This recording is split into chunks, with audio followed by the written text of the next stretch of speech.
En train de parler de Joseph, nous avons parlé que Joseph a été vendu, il a été trahi, on l'a amené en Égypte, il a été vendu 2 fois, on le prend et on le revend.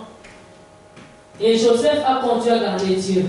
Il a préféré souffrir, être vendu, être humilié, être trahi, plutôt que de mourir. Et nous avons dit ceci, dans la vie, tout ce que tu pourras traverser comme situation, tant que tu vis, accepte cette situation-là, étant avec Dieu. Amen. Étant vendu, étant trahi, il n'a pas abandonné le Seigneur. Combien de fois, quand nous avons été trahis, nous abandonnons le Seigneur? Oh Seigneur, tu ne me connais pas. Si tu étais là, seulement si tu ne pourrais pas arriver, vraiment tu permets que ceci m'arrive, c'est que tu n'existes pas. D'autres mêmes personnes abandonnent le Seigneur. Mais Joseph a gardé la foi. Alléluia. Un homme de promesses, beaucoup de promesses dans lui. Mais il voyait, il vivait le contraire. Combien de fois quand tu vis le contraire de ce que tu pries, tu abandonnes la foi? Joseph, Dieu lui avait montré qu'il était le chef de ses frères, mais ses frères l'ont vendu. Il a vécu le contraire de ce qu'on lui avait prédit. Il a commencé à vivre le contraire de ce qu'il rêvait. Il vivait le contraire de ce qu'il pensait. Bien aimé, même si tu vas vivre le contraire de ce que tu penses, de ce que tu vis, de ce que tu projettes, de ce que Dieu te montre dans tes rêves, ne sois pas découragé, Dieu est toujours là. Malgré ce que tu vis, cela ne veut pas dire que Dieu n'existe pas. Dieu, il existe, malgré les situations que tu peux rencontrer. Rabbi chez Potiphar, la femme de Potiphar a commencé à tomber amoureux de lui. Nous avons dit ceci, si les gens, Dieu commence à t'élever, les gens vont te suivre. Pour quelle raison te suivre? Quand tu es béni, pose-toi toujours la question de savoir pourquoi ces gens sont derrière moi. Qu'est-ce qu'ils cherchent? Est-ce qu'ils cherchent ce que tu es en train de vivre, ou bien ils cherchent ce qui est à l'intérieur de toi? La femme de Potiphar avait déjà une bonne position dans la vie. Elle vivait déjà dans le luxe. C'est que ce n'est pas le luxe qui venait d'avoir Joseph qui l'impressionnait. C'était ce qui était dans Joseph. Des fois, les gens te suivent, non pas seulement parce que tu es meilleur, parce que tu es en train de qualifier, mais ils te suivent à cause de ce qui est dans l'intérieur de toi. Tu chantes bien, c'est le don qui est dans l'intérieur de toi. On veut tuer, ce n'est pas le fait seulement de chanter. On va attaquer ce qui est à l'intérieur de toi, le don qui est en toi. On va chasser, on va suivre. On va te poursuivre, on va te chasser à cause de ce qui est à l'intérieur de toi, non pas de ce que tu as de l'extérieur. De ce que tu as de l'extérieur, c'est le fruit de ce que tu as à l'intérieur. Mais il faut que tu gardes le Seigneur. Et quand cette femme a continué à l'importuner, la Bible déclare quoi? Joseph n'a pas voulu seulement la gloire des hommes. Il a voulu préserver son honneur et préserver son Dieu. On a pris, il a refusé, et on a pris sa chemise, il a lâché même la chemise, il est parti. Il est sorti torse nu dehors. Alléluia. On a pris son vêtement. Joseph n'a pas pris sa capacité. C'est resté seulement à garder la chemise. S'il restait garder la chemise, cette femme aurait crié. On aurait pu penser que Joseph était en train de faire autre chose. Joseph a préféré laisser la chemise partir nu dehors, mais ne pas céder son Jésus. Alléluia. On va lire dans les livres toujours de Genèse chapitre 39 là. Du verset 7e au verset 12e d'abord. Genèse chapitre 39, verset 7e au verset 12e. Nous lisons le nom de Jésus. Après ces choses, il arriva que la femme de son maître porta les yeux sur lui, sur Joseph, et dit, couche avec moi. Il refusa et dit à la femme de son maître, voici mon maître ne prend avec moi connaissance de rien dans la maison, et il a remis entre mes mains tout ce qui lui appartient. Il n'est pas plus grand que moi dans cette maison et il ne m'a rien interdit, excepté toi, parce que tu es sa femme.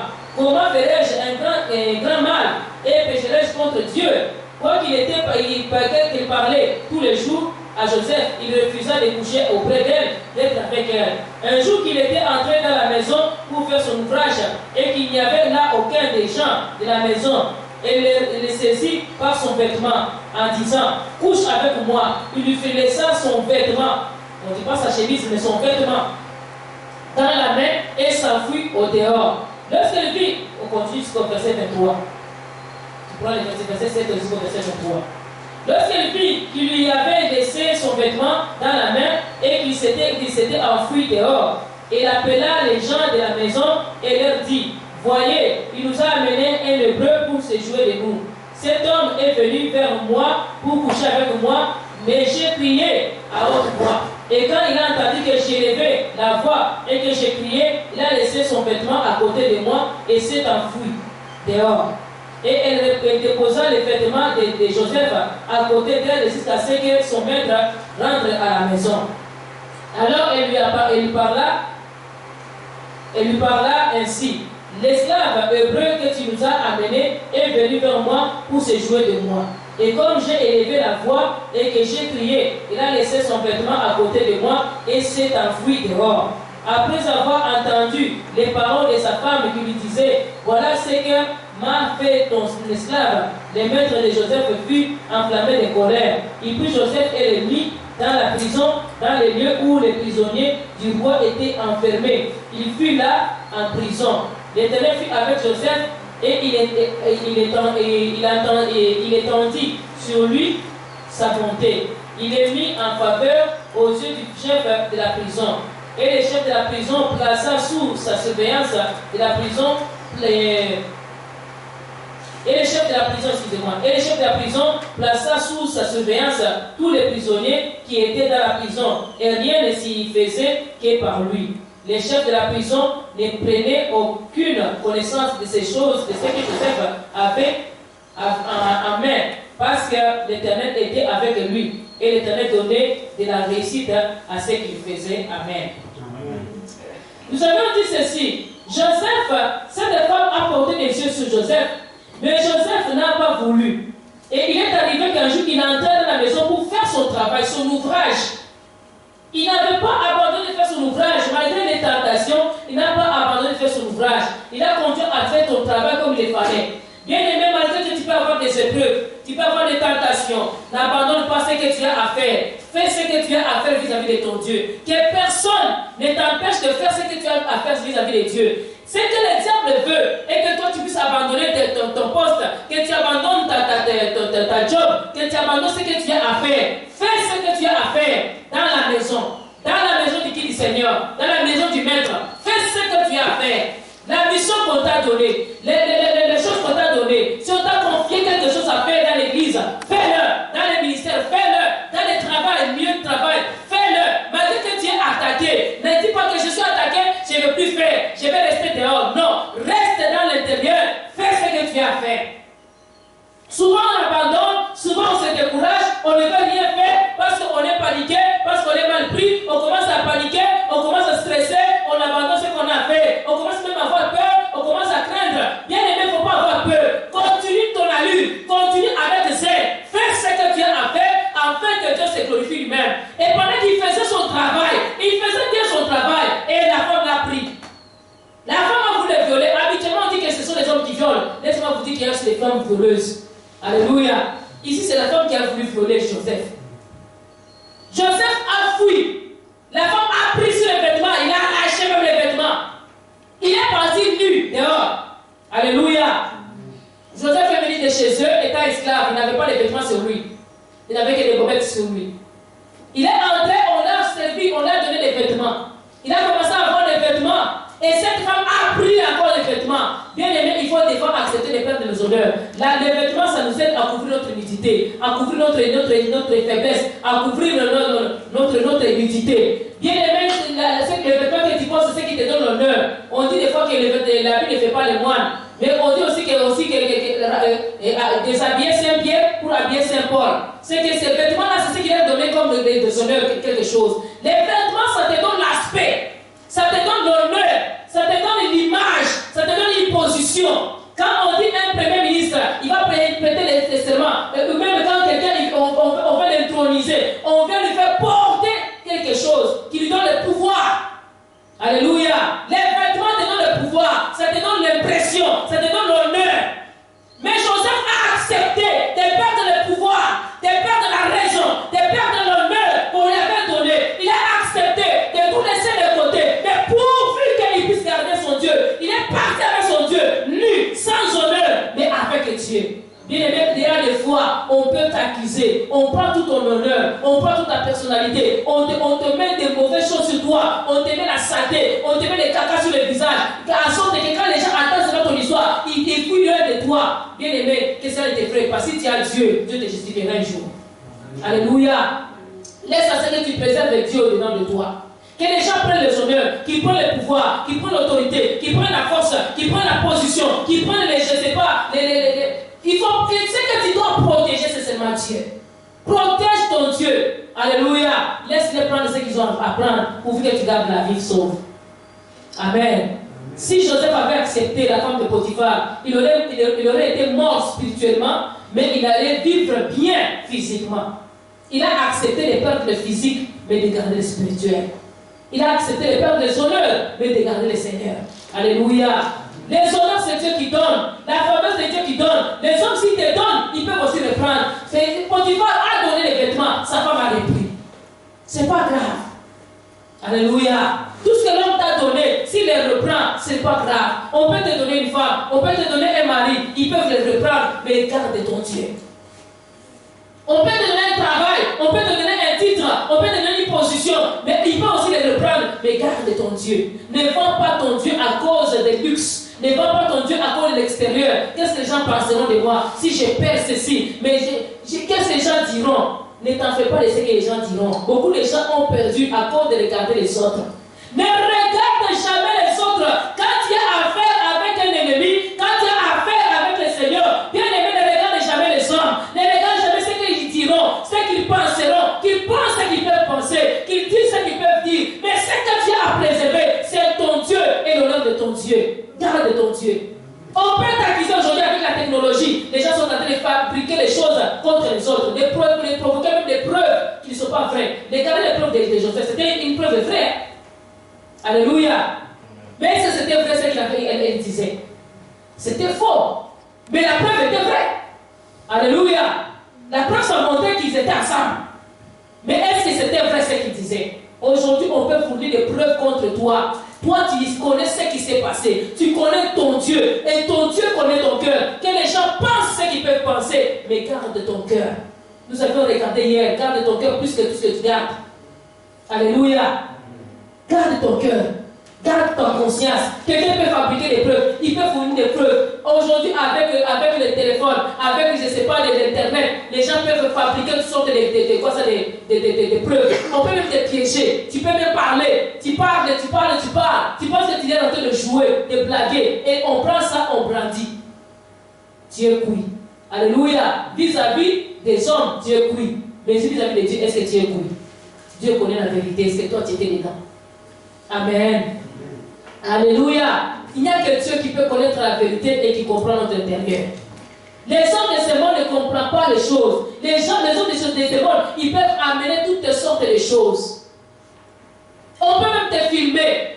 On peut même te prendre des choses. Mais laisse à ce que ta conscience à toi. Amen. Alléluia. Les gens même peuvent venir t'accuser des choses que tu t'étais déjà repenti. Chez Dieu, quand il a pardonné, il a effacé. Alléluia. Mais les gens peuvent venir avec ton passé dans ton présent pour te nuire. Alors, la femme de Potiphar, elle a amené des preuves. Elle a gardé ça à côté d'elle. Elle n'a même pas mis ça dans sa chambre. Non, peut-être que quelqu'un d'autre est venu les voler. Elle a gardé ça auprès d'elle. Elle a commencé même à faire ça, va les pleurer en attendant que les patrons arrivent. Joseph, il a fui. Bien aimé, il y a ces gens qui s'accrochent au matériel, qui s'accrochent aux choses, qui s'accrochent aux positions, plutôt que de s'accrocher à Dieu. Laisse à ce que tu perdes de tout, mais que tu gardes ton Dieu. Alléluia. Accepte de perdre même l'honneur. Accepte de perdre même la position, mais ne perds pas le Seigneur. Parce que le Seigneur, c'est lui qui pourra encore te restaurer, qui pourra encore te restituer tout ce que tu avais déjà perdu. Il pourra encore te payer plus que ce que tu avais avant. Il pourra te donner même au-delà de ce que tu avais déjà. Regardez le roi Saoul. Le roi Saoul, quand on vient de s'attaquer dans le livre de 1 Samuel. Regardez un peu dans le livre de 1 Samuel. Le chapitre 13e. On va revenir dans notre passage ici. C'est juste une petite démarche qu'on fait. Saoul, pour essayer de se protéger, de regarder ce que les gens diront, de vouloir à ce que les gens restent avec lui, il a fait des choses infaisables. Et il a perdu. C'est là que Dieu l'a fait rejeter. 1 Samuel chapitre 13, verset 5 à 14. Chapitre 5 de 1 Samuel, chapitre 13, chapitre 13, 1 Samuel, chapitre 13, verset 5 à verset 14, nous lisons au nom de Jésus. Les Philistins s'assemblaient pour combattre Israël. Ils avaient 1000 chars et 6000 cavaliers, et ces peuples étaient innombrables, comme le sable qui est sur les bords de la mer. Ils vinrent camper à Michmash, à l'orient de Beth-Aven.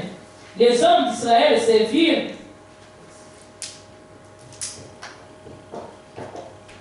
Amen. Et les hommes d'Israël servirent à l'extrémité car ils étaient serrés de près et ils se cachèrent dans les cavernes et dans les buissons, dans les clochers, dans les tours et dans les citernes. Il y eut aussi des Hébreux qui passèrent des Jourdains pour aller au pays de Gad et Galad. Saoul était encore à Gilgal et tout le peuple qui se trouvait auprès de lui tremblait. Ils attendirent 7 jours selon les termes fixés par Samuel.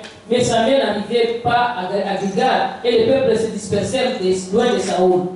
Alors Saoul dit, amenez-moi l'holocauste et les sacrifices d'action de grâce. Et il offrit l'holocauste. Comme il achevait d'offrir l'holocauste, voici Samuel arriva et Saoul sortit au-devant de lui pour le saluer.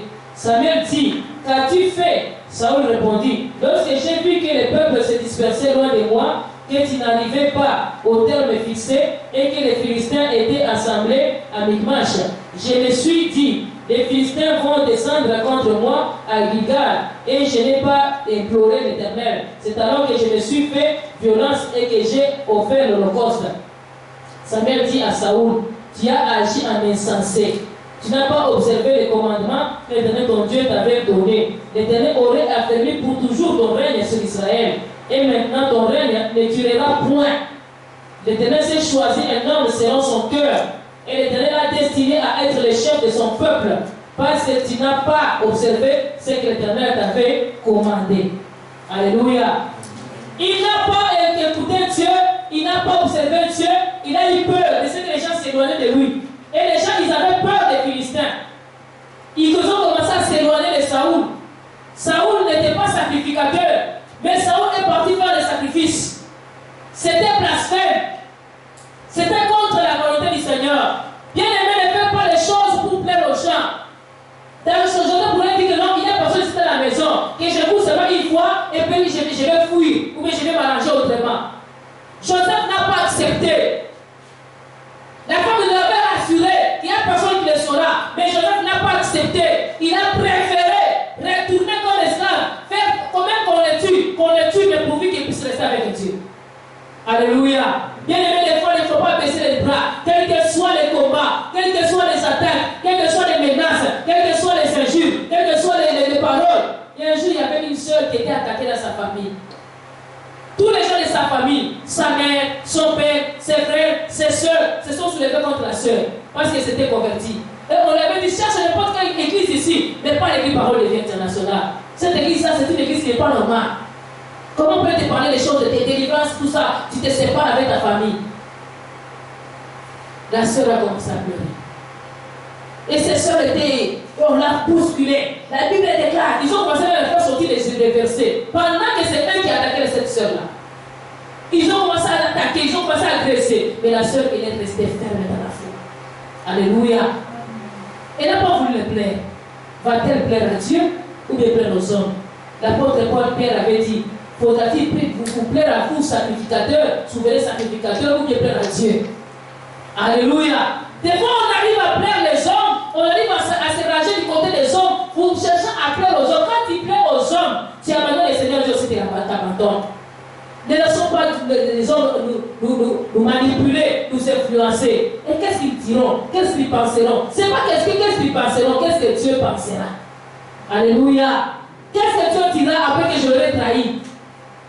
Vais-je trahir Dieu inconnu et invisible ou bien plaire aux hommes invisibles?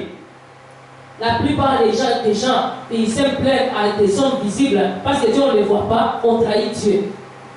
Il faut que nous puissions arriver à plaire à Dieu, même si on ne le voit pas, qu'on accepte à plaire à ces dieux-là.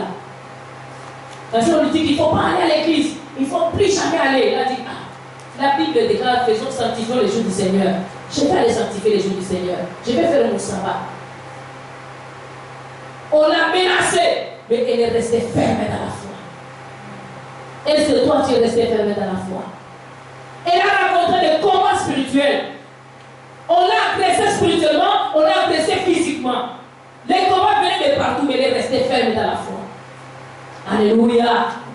Mais tu vas voir une autre personne, il n'a même pas été en combat. Il dit, mais c'était plus fort que moi, c'était plus fort que moi, c'était plus fort que toi, mais jusqu'à quel niveau tu es parti?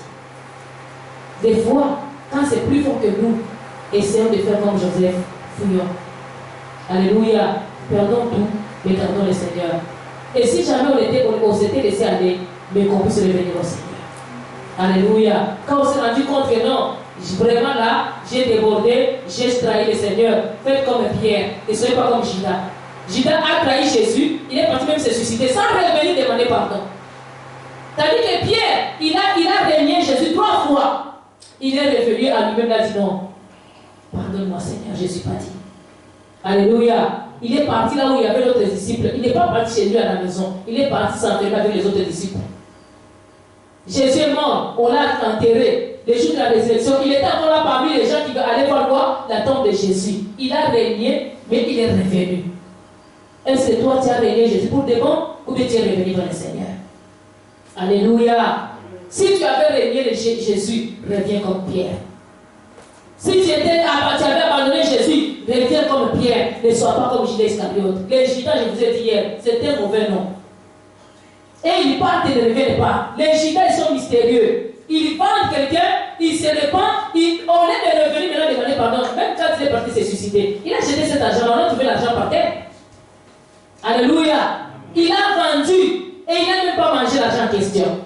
Mais il n'est pas revenu à lui-même. Il y en a de ces gens-là qui ne se répandent pas jamais. La femme de Potiphar ne s'était pas répandue. Dites que j'ai dit des mensonges pour cet homme-ci. Et elle a gardé ça comme si c'était vrai. Il y en a des gens qui mentent, même si tu les mets avec dans les détecteurs de mensonges, ça va montrer qu'il n'a pas menti. Tellement pour lui, le mensonge est devenu vérité, vérité est devenu mensonge. Il a pris ça comme ça. Même si tu les connectes, ça va montrer qu'il n'a pas menti. Même le détecteur de mensonges ne va pas le détecter. Des menteurs, hors cadre. C'est pourquoi la justice de ce monde est injustice, mais c'est la justice de Dieu et justice. On a accusé Paul Joseph. Vous vous rendez compte d'abord, il est esclave. Esclave pauvre lui. Pas de père, pas de mère, pas d'amis, pas de voisins, pas de collègues de travail, de collègues d'enfance, pas des amis d'enfance. Il ne connaissait personne en Égypte. Ses parents n'avaient jamais peut-être été là-bas. Il s'est retrouvé à un endroit, il n'avait même pas un cousin, ni une cousine. Il s'est retrouvé seul. Il devait commencer la vie à zéro. À peine qu'il commençait à se retrouver, à se ressaisir, la femme vient mentir sur sa personne. Qui est-ce qu'il aura même assigné pour lui pour qu'il puisse lui donner la liberté provisoire? Qui pouvait le prendre en charge? Alléluia. Qui pouvait le témoigner? Il n'avait personne. Personne ne le connaissait. Il était inconnu dans ce pays-là. Personne ne pouvait le témoigner. Esclave, d'abord on t'a aidé, tu viens voler la femme du maître. Quel crime! Alléluia! On l'a accusé avec un grand chef d'accusation. Violeur, esclave violeur. Aujourd'hui là, c'était un vrai casier judiciaire. Criminel exposant. Honte, trahison d'abord. Criminalité. Violence. En plus, il est esclave. Comme ici au Canada, on va te rapatrier chez vous d'abord. Mais avant de te rapatrier, d'abord, tu vas purger les peines et peut-être tu vas payer d'autres choses. Alléluia. En Afrique, on va te condamner à mort. Condamnation à mort là, on peut te suicider, tout comme on peut te mettre dans une cellule pour de bon. Alléluia. Je ne fais pas traîner les condamnés à mort. On ne les fait pas traîner. Ils vont prendre l'espace pour rien. Condamné à mort, on te donne un coup de balle, tu pars. Ou bien on t'étrangle, on te pend par pendaison. Autre trahison, c'est par pendaison. On en a vu à l'époque de Mobutu, à l'époque de Laurent Kabila. Pendaison, tu as trahi. Lui, il a trahi les maîtres. Les maîtres qu'il a achetés avec de l'argent en plus. Et là, Une grosse peine comme ça, condamnation à mort. Il entre dans la prison, qui va plaider pour lui, qui va d'abord le chercher? Personne ne le cherchera. Pas droit de visite, pas droit de quoi que ce soit. Et on l'a mis dans la cellule où on met les prisonniers du roi. Un étranger dans la cellule la plus dangereuse. Alléluia. Alléluia. Je ne sais pas comment on appelle ça, la prison la plus interne là. Comment on appelle ça? Quoi? Au Congo, il y a la prison qu'on appelle Ngenga, il y a aussi la prison qu'on appelle le quoi ça? L'éducation là, c'est quoi? Hein? Mouzoum. Je crois qu'on va prison. Somme. Alléluia. Il y a des prisons quand on te met dedans, une cellule interne, là où on met les prisonniers du roi, du président. Ces gens-là ne sortent pas. Amen. On l'a mis dedans. Et lui, il était à l'intérieur. Il souffrait à l'intérieur. Mais à l'intérieur, Dieu l'a donné encore la grâce. C'était la grâce. Quand tu es avec Dieu, Dieu va seulement te faire échapper de la main de ceux qui voulaient te tuer pour te mettre encore dans un endroit où tu pourras encore te sentir très à l'aise. Celui qu'on vient accuser avec des grosses peines comme ça, la Bible déclare qu'il a trouvé grâce aux yeux du chef de prison. Comment un chef de prison peut aimer celui qui a violé la femme de son maître? Alléluia. Alléluia. La grâce de Dieu, elle subsiste. La grâce de Dieu, elle coule encore. Nous sommes encore dans la période de la grâce. Quand Dieu t'a accordé sa grâce, cette grâce-là va t'épargner de beaucoup de choses. Quand tu es surtout innocent, n'aie pas peur. Dieu va te justifier. Même si les jours passent, Dieu te justifiera.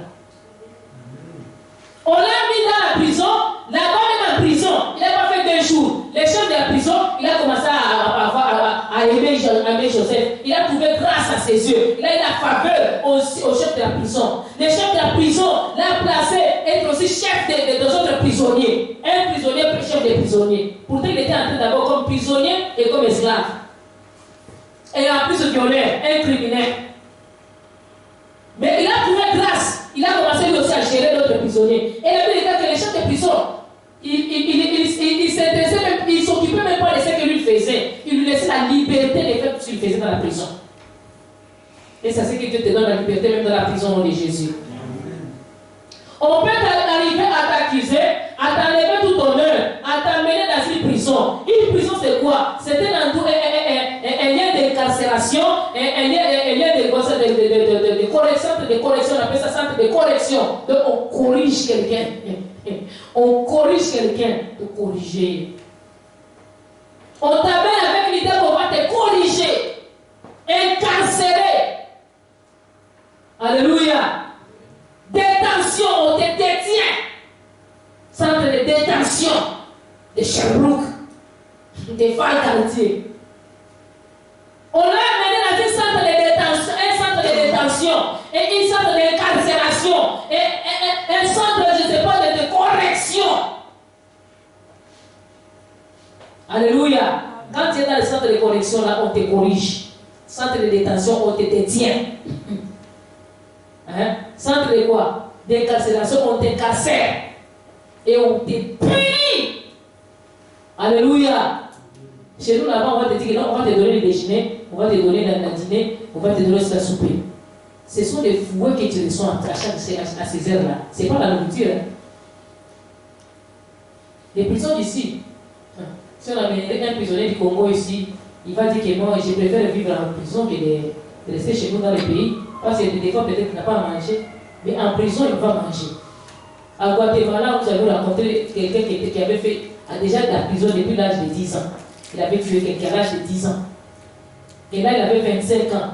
Donc, sa vie, il a passé entre la prison et la rue. Il était bandit, voleur, violeur, tout ce que vous voulez. Un petit de 25 ans. Et il nous disait quoi avec Martha? Nous étions les terrains. Et il dit, moi, en prison, là, la prison, c'est mon hôtel 5 étoiles.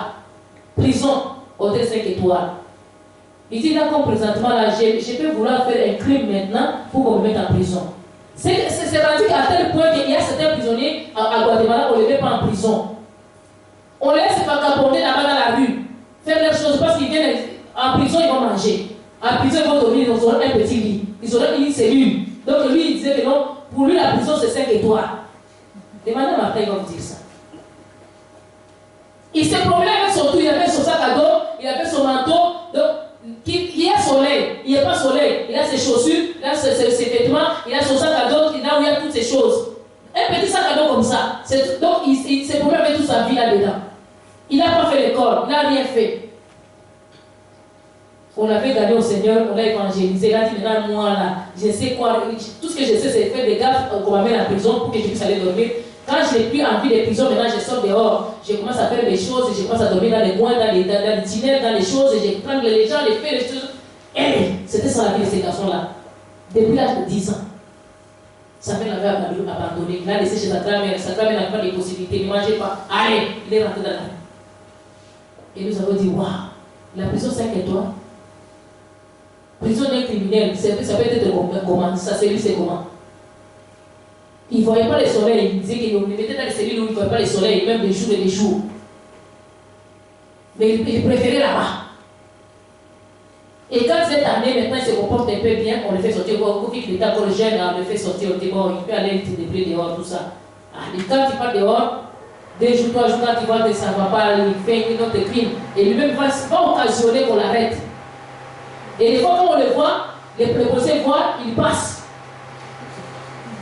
Alléluia. On trouve que non, c'est inutile pour lui.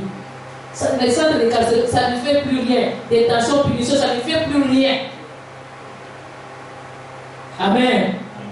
Et des gens comme ça, ce sont des gens à qui on donne $20, il va tuer quelqu'un. Parce qu'il s'en fout. Si on le met en prison, tant mieux. Il va manger toute une année. Ou des 5 ans. Alors, il préférerait tuer que de vivre des $20 là, il mange ça aujourd'hui, et puis il tue quelqu'un, on le met en prison, il va vivre 5 ans. Et mangeant, il y a une cellule, un lit. Les matins, se réveille, on va les jeter de l'eau, je ne sais pas où, il est content. Là-bas, puisqu'il est déjà habitué, il connaissait déjà les techniques. Alléluia. Les petits joueurs qui venaient arriver, ils se ramènent la drogue et lui va vendre là-bas, même dans la prison, là-bas, il va vendre. C'est lui qui va avoir cet argent-là. Il connaissait déjà les systèmes. Alléluia. Il fallait d'abord les désintoxiquer et maintenant les réorienter. On l'avait recommandé à un frère, je pense que si on s'en allait cette année, j'ai pu m'informer comment qu'est-ce qu'il est devenu. Il avait vraiment aimé l'évangile. Amen. Alléluia. Joseph, on le met en prison. En prison, tous les chefs de prison l'ont préféré. Les chefs de prison l'ont préféré. On a mis un chef des autres prisonniers. Là où tu vas aller, Dieu sera avec toi. N'arrive pas seulement à plaire les gens pour plaire, mais arrive à plaire le Seigneur. Là où tu iras avec la grâce de Dieu. Là où tu iras, Dieu va t'accompagner. Il va se manifester dans ta vie. Il va se glorifier dans ta vie. Ne perds pas le Seigneur. Garde le Seigneur avec toi. Protège ce que tu as. Rassure-toi que Dieu est en train de faire avec toi. Que tu continues toujours à garder le Seigneur en ayant aussi ta vision dans ta tête. Alléluia, dans ton esprit. On l'a mis en prison. Il est arrivé maintenant qu'il y a eu des gens qui ont rêvé. Quand on l'a mis en prison, les gens là qui ont rêvé, il y avait les chefs des panetiers et un autre qui ont rêvé, tous deux, la même nuit. Ils se sont réveillés le matin, tous les deux cette matinée-là, ils se sont réveillés, ils étaient tristes. Étant triste maintenant, Dieu a regardé maintenant l'attitude de qui? De Joseph. Il a trouvé que non. Joseph, c'était quelqu'un qui avait l'esprit de Dieu en lui. Joseph, il avait quand même aussi les désirs de Dieu en lui. Dieu n'a pas regardé toute autre chose. Dans le même passage que nous venons de lire, on vient de voir que pendant qu'il était en prison, il avait trouvé la grâce des chefs de prison. Et Dieu ne l'avait pas abandonné. Dieu n'avait pas le plus rejeté. Il a continué aussi à accepter d'être prisonnier plutôt que d'être libre. Quand on te met en prison, on vient te bloquer.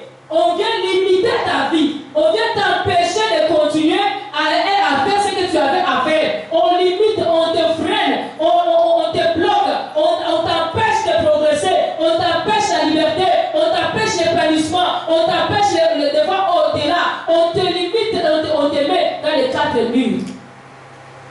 La prison, c'est le démon de limitation. On te limite, toi, tu ne peux pas arriver à tel niveau. On te condamne à quelque chose. Et la prison, c'est un centre de condamnation. On te condamne à vie. On te condamne à une maladie quelconque.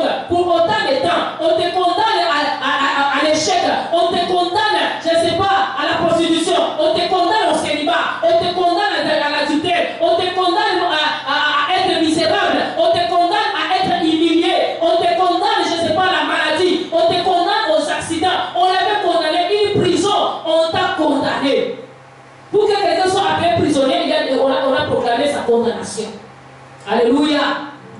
Et toi, quand on te condamne comme ça, peut-être que ce sont les ancêtres qui t'ont condamné, qui t'ont mis dans une prison du célibat, une prison financière, une prison, je ne sais pas, matérielle, une prison intellectuelle. Que tu ne puisses pas terminer tes études, que tu tournes toujours en rond, sans réussir, que tu ne puisses pas aller au-delà, mais que tu ne puisses même pas réussir et ne pas avoir ton diplôme. On te condamne, je ne sais pas, au chômage, que tu trouves jamais du travail. Si tu trouves un travail comme ça, pas un travail qui est sérieux, pas un travail bien rémunéré, un travail de basse classe là, c'est vrai qu'on t'a condamné. Il faut sortir de la prison, tu t'as demandé, j'ai sorti de ma prison aujourd'hui.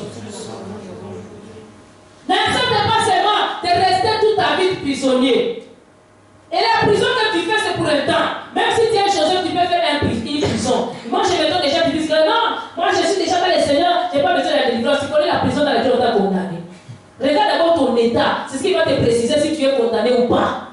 Alléluia. On t'a condamné peut-être, si tu regardes dans toute votre famille, qui avait déjà voyagé, qui avait déjà acheté une auto, qui avait déjà acheté une maison. Peut-être toute votre famille, dans votre lignée de peut-être ses grands-parents, il y a personne qui avait acheté une maison en matériel durable. Peut-être c'était seulement des maisons dans des villages en tonnes.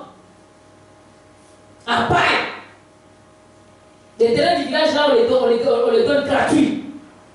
Les chefs du village viennent couper, ils disent allez, Joël, ça c'est ton territoire. Allez, Jonas, ça c'est à toi. C'est comme ça au village, on n'achète même pas. Amen. Alléluia. Si je dis faux, dis-toi que tu dis faux. Avant c'était comme ça. Les villages, c'était des territoires comme ça. Le chef du village, tout ce territoire-là, c'est à lui. Lui, il commence à découper pour les gens. Vrai ou faux? Papa Jean-Marie, c'est lui le doyen, il connaît. Et ils ont des territoires de leur père. Grand territoire. Ils ont acheté avec combien? Les grands-pères avaient le territoire, ils même laissent à son père. Son père, il laisse aux enfants. Et lui aussi, là, il découpe maintenant les enfants, il commence à découper. Toi, ton territoire, c'est là, bon, ton territoire, c'est ça, il y avait mes enfants. Et mon papa, ici, là, il est parti. Je suis parti voir, non? Toi, tu avais vu, non? Le territoire. Alléluia. On te limite. Et dans ce territoire-là, tu vas voir quoi? Des maisons peut-être en paille, des maisons peut-être en matériel non durable. Dans nos villages là-bas, quand on construit, quelqu'un construit sa maison avec des toiles, avec des tôles. Ah, c'était un riche. Si c'est pas maintenant, il y a l'électricité. Ouh, terrible. C'est lui le roi du village. Alléluia. Tu vois la prison. Maintenant, toi, tu sors de cette village, de cette famille-là, tu arrives au Canada, là où il y a l'électricité en permanence, des maisons en étage. Et maintenant, tu vas dans ces villages-là, tu viens avec des photos du Canada. Mais tu vas te faire tuer, toi. Alléluia. Cette même nuit-là, les gens vont dire, ah, c'était ici. Et c'est ici chez moi. Non, c'est pas impossible. Mais c'est possible. Alléluia. Là, ça commence les problèmes. La guerre commence. Vous voyez les prisons. Alléluia. Quand tu dis que non, l'eau, ça coule le 24 sur 24, l'eau chaude. L'eau chaude. Vous chauffez dans la gazon. Non, ça coule. Un problème encore. L'enfant il va aller parler à son père. Ils m'ont dit que chez eux, ils ont l'eau chaude qui coule en permanence. Prison. Alléluia. Regarde la prison dans laquelle tu es sorti. Dans laquelle on avait limité votre famille. Mais toi, tu dois sortir de cette prison-là. Tu vas maintenant quelqu'un qui est dans la prison financière.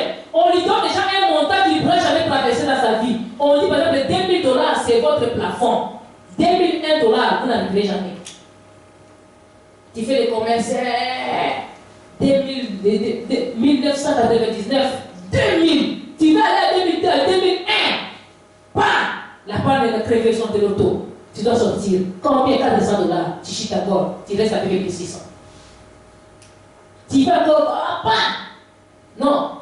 Et un enfant, je ne sais pas d'où, quelqu'un a ramassé ton parapluie. Tu ne l'as pas même vu, tu dois acheter. Combien? 300. Tu restes à combien? 1200. Tu vas te retrouver que l'argent est après de partir. Tu reviens jusqu'à $100. Et tu commences à monter me débattre. Non, je suis un bâtard. Je vais me battre.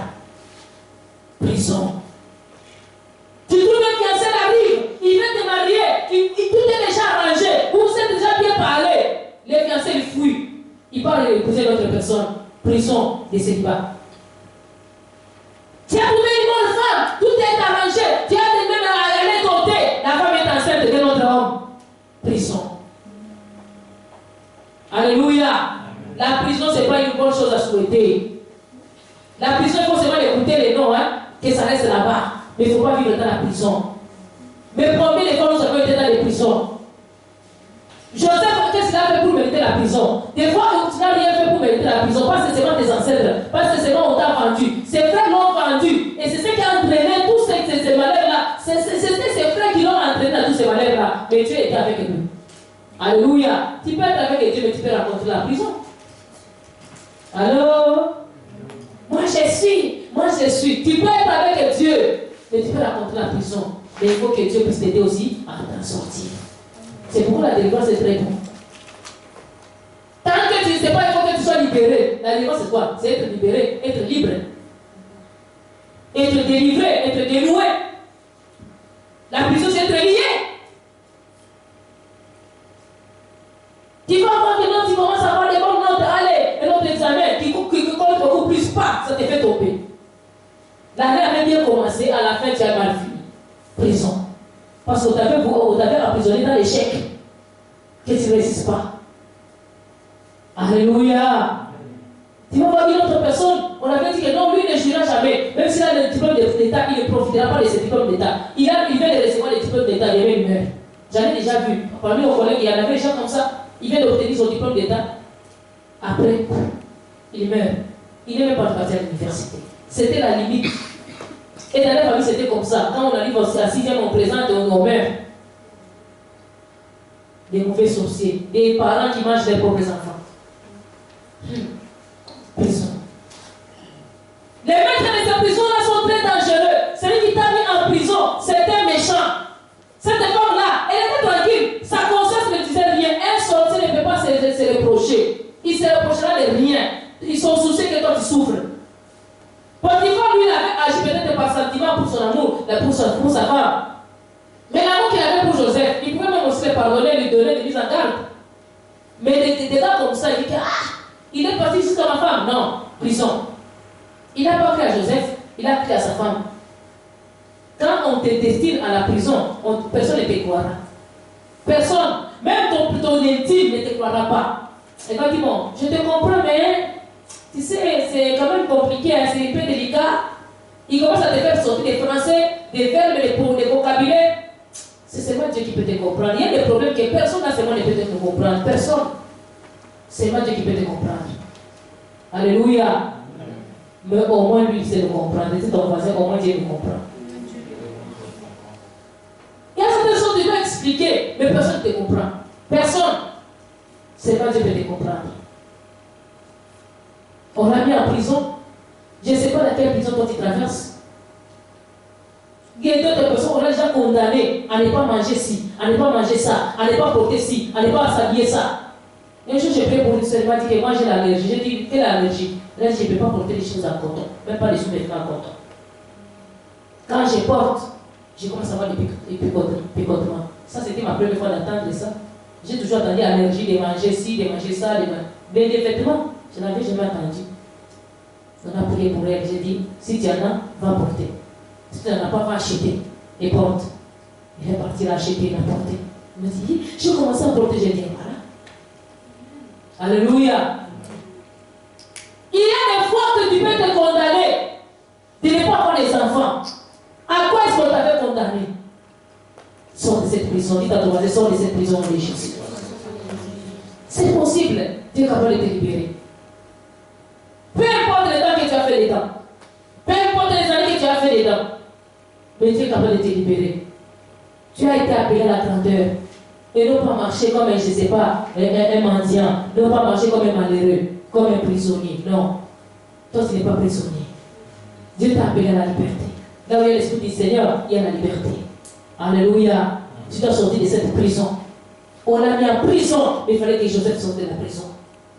On t'a condamné. Ah non, toi, tu ne vas pas continuer tes études. Je vais continuer au nom de Jésus. Dis à ton voisin, je vais continuer au nom de Jésus. On t'avait condamné à ne pas avoir, je vais avoir au nom de Jésus.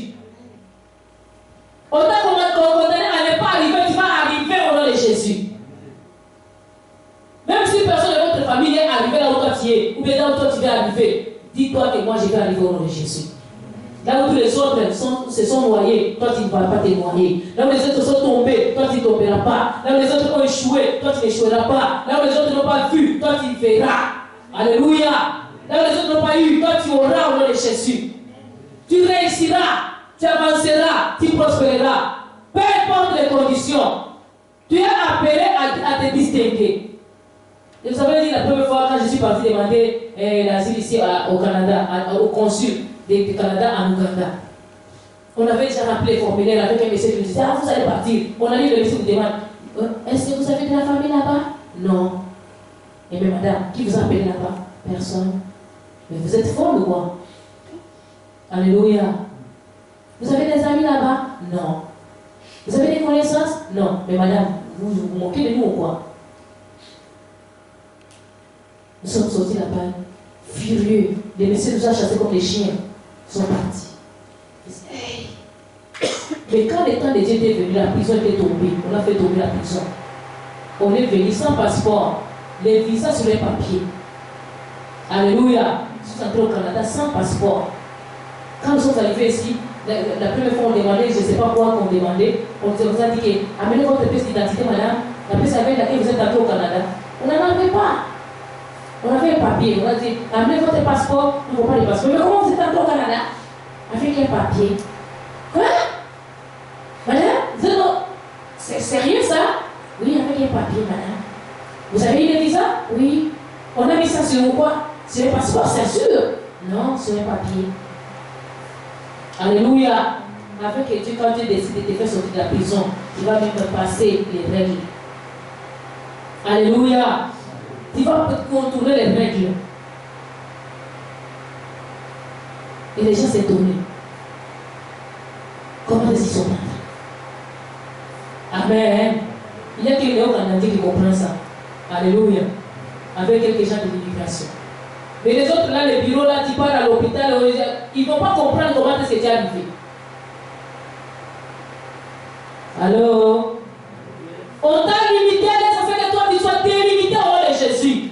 On t'avait limité, ça fait que tu sois illimité au nom de Jésus. Que tu puisses t'étendre de gauche, que tu t'étendes à droite, que tu t'étendes en avant, en arrière, en haut et en bas, que tu puisses devenir grand au nom de Jésus. Que toutes tes limites se tombent aujourd'hui dans le nom puissant de Jésus. On t'avait limité, nécessaire que les limites tombent. On t'avait limité, nécessaire que tu sois délimité dans le nom de Jésus. On t'avait incarcéré, nécessaire que la porte de prison s'est prise.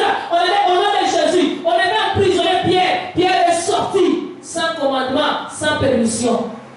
Et ça fait que tu sortes aujourd'hui sans permission au nom de Jésus. On avait arrêté Paul et Silas. Ils sont sortis sans permission. Quelle est porte de ta prison tombe aujourd'hui au nom de Jésus? Tu ne seras plus prisonnier. Oh, ta vision, ça va s'arrêter là. Toi, à l'âge déjà de longtemps, tu ne verras plus. Au nom de Jésus, tu vas voir dans le nom de Jésus-Christ. À tel âge, toi, tu ne peux pas arriver à tel âge. Parce que toi, tu ne peux pas arriver non plus à telle étude. Tu vas y arriver au nom de Jésus. Ils sont des hommes. Même si c'est un médecin, c'est un homme. Même si c'est un psychologue, c'est un homme. Et ça fait que Dieu parle pour toi dans le nom de Jésus. Là où on t'avait limité, que Dieu te puisse te limiter dans le nom de Jésus. Que tu montes plus haut, que tu avances plus haut et que tu te distingues d'une façon extraordinaire dans le nom puissant de Jésus. Tu n'es pas un homme ordinaire, tu es un homme extraordinaire. Un homme spécial, particulier. Alléluia. Tu es un homme important. Tu es une femme importante. Tu n'es pas comme toutes les autres femmes. Ton cas est très différent de tous les autres cas que les gens ont rencontrés. Toi, tu es spécial. Dieu est avec toi. Là où les autres ont échoué, c'est toi tu réussis au nom de Jésus. Si ta famille n'est jamais arrivée ici, ni allée aux extrémités de la terre, toi tu vas y arriver au nom de Jésus. Quand Dieu m'avait dit que je vais prêcher à travers le monde, il m'avait montré la vision. J'ai parlé même à mon pasteur. Le pasteur m'a dit: à Colosie, si Jean, toi tu vois où les plans où tu vas prêcher quel plan? J'ai dit: Dieu m'a dit aux extrémités de la terre, enfant les militaires, tu vas arriver avec un pied. Alléluia. Mais Dieu m'a amené là où lui n'est jamais arrivé. Amen. Il m'a amené aux extrémités de la terre. Du Congo à Guatemala, c'est une autre extrémité de la terre. Amérique centrale, c'est loin. Amérique du Nord, ici au Canada, c'est loin. Nous sommes au pôle Nord. Donc l'Afrique est là-bas au centre. Mais nous sommes au pôle. Donc après nous, il n'y a plus rien, il n'y a plus aucun autre pays. Alléluia. Dieu va t'amener là où les autres ne sont jamais arrivés. Et ça fait que Dieu étende tes limites au nom de Jésus. Dans le précédent chapitre, nous avons dit quoi? Que Dieu étende nos limites. Amen. Sois illimité au nom de Jésus. Quand on te donne Internet illimité, on te donne, je ne sais pas, haute vitesse illimitée, on te donne texto illimité, appel illimité, c'est que tu peux appeler en vrac. Laisse ça, c'est que Dieu t'ouvre en vrac au nom de Jésus. Des bénédictions en vrac au nom de Jésus. L'intelligence en vrac au nom de Jésus. Une onction en vrac au nom de Jésus. Que tu reçoives au-delà de ce que les gens attendent. Que tes portes soient largement ouvertes. Que tes portes soient ouvertes de jour et nuit afin de laisser entrer les trésors des nations. Et les rois et leur suite. Quand les rois viennent avec toute sa délégation, qu'ils viennent vers toi pour t'amener des bénédictions. L'essentiel que Dieu t'élève. Que les portes de ta prison se brisent aujourd'hui. Que les portes de ta prison se brisent. Même quand tu étais dans la prison, que ta prison change déjà à un hôtel de 5 étoiles au nom de Jésus. Qu'on te traite avec bienveillance au nom de Jésus. Et que quand la prison souffre, que ça souffre aussi avec prière au nom de Jésus. Que Dieu extende tes limites. Alléluia. On l'a mis en prison, ça ne veut pas qu'on est en train de l'amener dans le chemin de la glorification. Quand les problèmes, les difficultés que tu racontes semblent devenir très difficiles, sache que ta bénédiction arrive. Quand les difficultés deviennent beaucoup plus compliquées, c'est là que la glorification commence. Souvent, les gens vont te décourager à ces moments-là. Souvent, les gens aussi vont même te négliger à ces moments-là. Quand tu sens que la souffrance devient amère, ça commence à te toucher dans le cœur, sache que la bénédiction est plus loin. Tiens-toi, tiens bon. Tiens-toi encore auprès du Seigneur. Accroche-toi. Quand les choses ne marchent plus bien, c'est là que Dieu veut faire quelque chose. Accroche-toi. Accroche-toi. Quand la douleur arrive à une femme, elle commence à avoir les contractions. Quand ça ne laisse plus la paix, là l'enfant veut sortir. C'est là qu'elle va trouver la force de pousser. Laisse ça, c'est que la douleur que tu éprouves maintenant te pousse à pousser et à donner la naissance à ton rêve au nom de Jésus. Que ta souffrance là, tu t'accroches. Rachel avait dit que accroche-toi. C'est un garçon, accroche-toi. Rachel n'a pas voulu s'accrocher. Elle a lâché. Laisse ça, c'est que toi tu te lâches, tu ne lâches pas. Comme il s'appelait Rachel, elle a lâché. Mais toi que tu ne lâches pas. Alléluia. Ne lâche pas. Dis à ton voisin, ne lâche pas. Quand la douleur vient encore compliquée, tu ne sais plus qu'est-ce que tu vas faire après cette étape. Qu'est-ce qui va t'arriver encore après cette étape? Accroche-toi au Seigneur. Accroche-toi encore.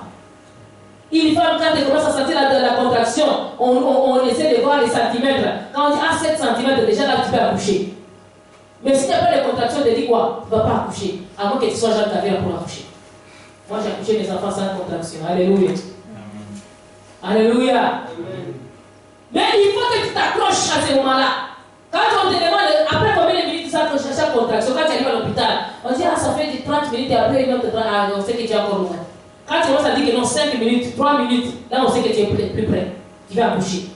Et là quand ça devient permanent, ça coupe ici, ça coupe là-bas à la hanche, ça coupe ici au bas-ventre. On sait que cette femme, elle ne va pas faire une heure de temps ici. Elle va accoucher. On te met déjà sur le lit. Alléluia. Quand on dit que quand ça arrive, pousse. Et quand ça arrive, tu sens la force de pousser, tu tiens le truc là. La façon. Amen. Quand il n'y a pas de contraction, c'est que non, elle est encore loin. Elle nous niaise. Quand tu fais encore 30 minutes, une heure du temps, tu vas voir même les infirmières, les enfants de même prendre une pause. On te laisse toute seule dans la chambre. On vient te regarder de temps en temps. Mais quand c'est rapproché, même les médecins ne parlent plus, on attend. Tous ce sont déjà les camps. On attend seulement. Quand ça lui dit, allez, ça fait, c'est venu, allez-y. La façon. Ta douleur là, ça annonce une bénédiction. Dis à ton voisin, ta douleur annonce une bénédiction au nom de Jésus. Ta prison là, c'est le dernier arrêt, dernier stage. Après cet arrêt, ça sera une autre histoire. Amen. L'arrêt là que tu es maintenant, parole de vie internationale, je te parle. L'arrêt où tu es maintenant, c'est le dernier arrêt. Cette année, c'est la dernière. L'année prochaine, c'est autre histoire. Alléluia. C'est une autre histoire. Ce que tu éprouves là maintenant, c'est ton dernier arrêt. Le prochain arrêt, c'est le terminal. Alléluia, tu as fini. Tu vas arriver au terminal. Quand on va arriver à l'avion, on dit, mettez vos ceintures, parce que dans autant de minutes, on va commencer le processus d'atterrissage. On va arriver à la température est autant au sol. Et vraiment, bienvenue à telle compagnie. On vous souhaite une bonne chance et bien arrivé dans la ville de Montréal. Là, tu sais déjà qu'on est arrivé. On commence à prendre le test qui contrôle si vous avez tous mis vos ceintures. Regarde si vous êtes dans la bonne position et va aussi s'asseoir et aussi mettre sa ceinture. Là, on commence à prendre le temps. Si c'est un mauvais pilote là, il y en a déjà qui vomissent. Si c'est un bon pilote, ça va se faire dans la douceur. Alléluia. Nous sommes dans notre dernier arrêt. Dernière information dans l'avion. Nous voulons commencer à atterrir. Alléluia. Dieu est en train de faire. Il va se glorifier. Et ça, c'est que Dieu vous bénisse.